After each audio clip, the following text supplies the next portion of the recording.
المجد للثالوث القدوس المتساوي في الجوهر. Shalom, salam sejahtera di dalam nama Tuhan Yesus. Nah, dalam program 5 Minute Apologetics kali ini, saya akan menanggapi sebuah video yang dikirimkan oleh seorang teman kepada saya yang berisi cuplikan sebuah dialog Islam Kristen, di mana pembicara Muslim ini bertanya kepada narasumber Kristen.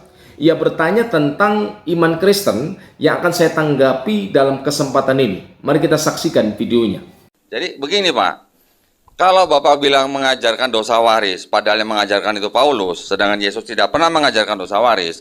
Terus tadi saya tanya, kalau anak manusia lahir bawa dosa waris, cuman Yesus yang lahir tidak bawa dosa waris, begitu Pak ya. Terus Bapak tadi juga menyinggung-nyinggung bahwa sudah dinubuatkan bahwa Yesus memang harus mati untuk menebus dosa manusia, begitu Pak ya. Itu kan menurut PL Pak ya. Pertanyaan saya, yang menulis PL ini Kristen atau bukan Pak? Silakan Pak. Kristen, silakan. Kristen mana Pak yang nulis Tanakh Pak? Silakan. Tolong diulang. Tanakh. Ini Pak. Ya saya ngerti, kalimatnya saya tidak dengar. Kristen mana yang menulis Tanakh ini Pak? Silakan Pak. Nah, dalam video tersebut Anda bisa melihat bagaimana ia memberikan pernyataan. Jadi pembicara Muslim ini memberikan sebuah pernyataan, kemudian memberikan pertanyaan kepada narasumber Kristen. Saya akan tanggapi ada beberapa hal. Yang pertama, ia menyinggung soal dosa waris. Nah, di sini harus kita tegaskan bahwa dosa waris itu tidak seperti yang dipahami oleh orang-orang di luar iman Kristen, yang seringkali mereka memaknai dosa waris itu adalah dosa perbuatan Adam dan Hawa yang diturunkan, diwariskan oleh anak cucunya. Kitab suci tidak pernah mengajar tentang hal itu. Adapun yang diajarkan oleh kitab suci adalah dampak atau konsekuensi kejatuhan Adam dan Hawa itu berdampak kepada keturunannya.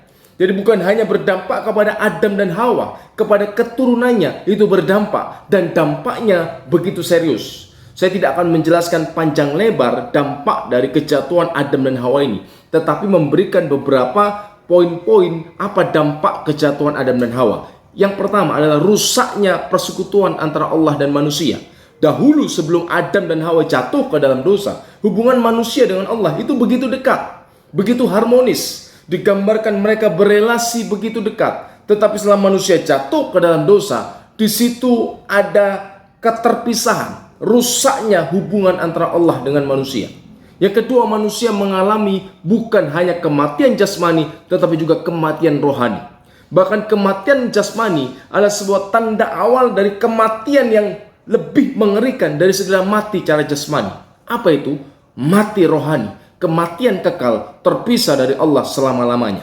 Yang ketiga, akibat kejatuhan Adam dan Hawa, manusia takluk kepada kuasa-kuasa kegelapan, takluk kepada kuasa-kuasa iblis. Dan ini bukan tujuan semula Allah menciptakan manusia. Alam menciptakan manusia untuk memiliki otoritas, wewenang atas kuasa-kuasa iblis. Tetapi akibat kejatuhan Adam dan Hawa ke dalam dosa, manusia berada dan takluk kepada kuasa-kuasa iblis. Dan kita bisa melihat faktanya di sekeliling kita.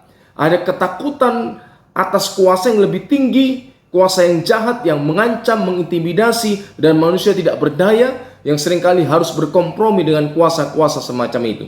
Yang ketiga, yang keempat, manusia mengalami kelemahan rohani, kelemahan jasmani, stres, depresi, ketakutan, kecemasan, sebuah emosi-emosi negatif yang sejak semula tidak pernah dirancangkan Allah untuk dialami oleh manusia. Tetapi akibat kejatuhan manusia ke dalam dosa, manusia mengalami hal-hal ini. Jadi sekali lagi, dosa waris itu bukan dosa perbuatan Adam dan Hawa yang diturunkan kepada anak cucunya, tetapi dampak, konsekuensi dari kejatuhan Adam dan Hawa yang dialami oleh anak cucu Adam. Yang paling mengerikan adalah kematian kekal, rusaknya hubungan antara Allah dan manusia. Dan inilah salah satu tujuan kalimatullah itu berinkarnasi. Sang firman itu menjadi manusia untuk ia mengaruniakan kembali hidup bagi manusia yang sudah kehilangan hak hidupnya. Karena upah dosa adalah maut, ya kan? Sehingga manusia, semua yang lahir dari keturunan Adam dan Hawa itu berada dan takluk kepada kuasa kematian. Yang kedua, ia mengatakan bahwa dosa waris. Jadi pembicara Muslim ini mengatakan bahwa dosa waris itu adalah ajaran Paulus. Ini pernyataan yang ngawur sama sekali. Iman Kristen, berulang kali saya katakan, itu berakar langsung dari iman perjanjian lama. Sehingga seluruh bangunan teologi iman Kristen itu bisa dilacak sumbernya dari kitab-kitab perjanjian lama. Kalau Anda melihat di dalam kitab Taurat, 5 kitab Musa, di sana sudah dijelaskan tentang hukum-hukum kurban, hukum-hukum tentang penebusan. Misalkan dalam kitab Keluaran pasal 29, Keluaran 29 ayat 36 akan saya bacakan. Saya berikan satu contoh saja ya. Keluaran 29 ayat 36. Dan hukum-hukum lainnya, syariat tentang kurban ini bisa dilihat dalam kitab-kitab Musa yang lain. Kitab Imamat, ya kan, di sana dijelaskan panjang lebar. Tiap-tiap hari, perhatikan, tiap-tiap hari menggambarkan bahwa manusia berdosa. Sehingga tiap hari haruslah engkau mengolah seekor lembu jantan menjadi kurban penghapus dosa untuk mengadakan pendamaian, untuk memulihkan relasi manusia dengan Allah yang sudah rusak. Dan haruslah kau sucikan mezbah itu dengan mengadakan pendamaian baginya. Haruslah engkau mengurapinya untuk menguduskannya. Jadi dasarnya sudah ada dalam hukum Taurat. Bahkan kalau kita melihat lebih awal, setelah manusia jatuh ke dalam dosa, prinsip penebusan ini sudah diajarkan untuk menutup aib ketelanjangan Adam dan Hawa yang memalukan di hadapan Allah. Kemudian Tuhan membuat pakaian untuk mereka dari kulit hewan. Nah, ini gambaran pertama tentang kurban. Ada sesuatu yang harus menggantikan apa yang seharusnya mereka miliki, yaitu kematian, ya kan? Nah, kemudian Yesus sendiri menyatakan dalam Matius pasal 20 ayat yang ke-28.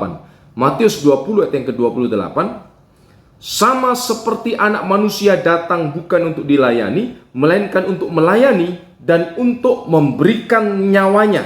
Perhatikan, anak manusia datang, Mesias datang untuk memberikan nyawanya menjadi tebusan bagi banyak orang. Jadi dasar atau asas dari penebusan itu adalah pembayaran atas tuntutan, ya kan? Pembayaran yang setimpal atas sebuah tuntutan. Karena upah dosa adalah kematian, ya kan? Maka tuntutan dari kematian harus dibayar dengan kematian. Dan itu dilambangkan dalam syariat Taurat, hewan yang tidak bercacat celah, yang sudah ditetapkan oleh Allah hukumnya begini dan begini, itu menggambarkan kemurnian, menggambarkan harus tidak bercela dari kurban itu sendiri yang hendak menebus manusia. Tetapi itu hanya bayangan, hanya lambang, karena manusia tidak pernah sebanding dengan binatang. Manusia diciptakan menurut rupa dan gambar Allah. Hewan itu tidak diciptakan menurut rupa dan gambar Allah. Karena itu dalam surat Ibrani 10 ayat yang pertama dinyatakan di sana bahwa hukum-hukum kurban dalam Taurat itu hanya bayangan, bukan hakikat dari keselamatan. Hakikat yang sejati dari keselamatan itu adalah kurban Sang Mesias, Sang Firman menjadi manusia, ya kan? Karena tidak ada satupun manusia di atas bumi ini yang bisa memenuhi tuntutan atas dosa. Setiap manusia takluk kepada kematian. Setiap manusia berada di bawah bayang-bayang kematian karena semua manusia berdosa. Tidak ada yang tidak berdosa. Kitab suci jelas menyatakan hal itu. Dalam kitab Mazmur dinyatakan, dalam kesalahan aku diperanakkan, dalam dosa aku dikandung. Jadi dosa waris dalam arti tabiat dosa yang dialami oleh manusia sebagai dampak dari kejatuhan Adam dan Hawa, itu bukan ajaran Paulus, itu ajaran kitab suci, berakar dari perjanjian lama. Sehingga untuk memenuhi tuntutan keadilan Allah atas dosa, yaitu kematian, hukuman dosa ini kematian, Sang Firman Kalimatullah itu menjadi manusia, sehingga ia bisa memenuhi tuntutan atas dosa melalui kematiannya di atas salib. Jadi tuntutan atas dosa apa? Kematian. Oke, aku membayar tuntutan atas dosa, yakni kematian, melalui kematianku di atas salib. Ia Sang Firman itu adalah Allah. Pada mulanya adalah Firman, fil badi'i kanal kalima. Ia Sang Firman, dan Firman itu adalah Allah, tidak bisa mengalami kematian karena ia Allah Maha Hidup. Karena itu ia yang Maha Hidup menjadi manusia.